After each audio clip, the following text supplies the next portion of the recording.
الحمد لله نحمده ونستعينه ونستغفره ونعوذ بالله من شرور أنفسنا ومن سيئات أعمالنا.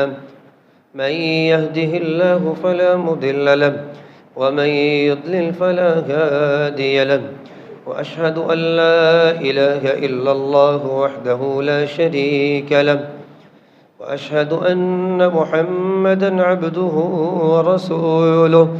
أما بعد، فإن خير الحديث كتاب الله، وخير الهدي هدي محمد صلى الله عليه وسلم، وشر الأمور محدثاتها، وكل محدثة بدعة، وكل بدعة ضلالة، وكل ضلالة في النار.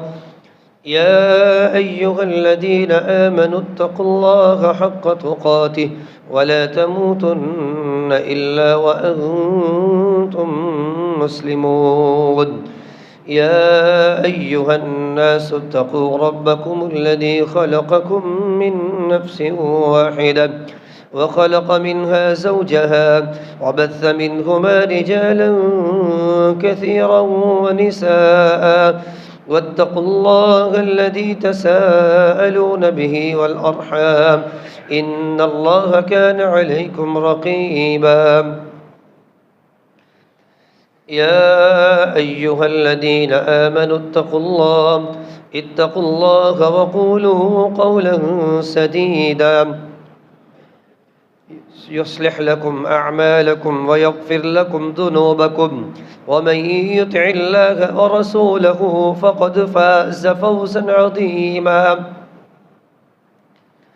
اللهم صل على محمد وعلى آل محمد كما صليت على إبراهيم وعلى آل إبراهيم إنك حميد مجيد. اللهم بارك على محمد وعلى آل محمد كما باركت على إبراهيم وعلى آل إبراهيم إنك حميد مجيد. رب اشرح لي صدري ويسر لي أمري واحلل عقدة من لساني يفقه قولي. رب يسر ولا تعسر وتمم بالخير. أعوذ بالله السميع العليم من الشيطان الرجيم، من همزه ونفخه ونفثه. بسم الله الرحمن الرحيم. فمن زحزح عن النار وأدخل الجنة فقد فاز، وما الحياة الدنيا إلا متاع الغرور.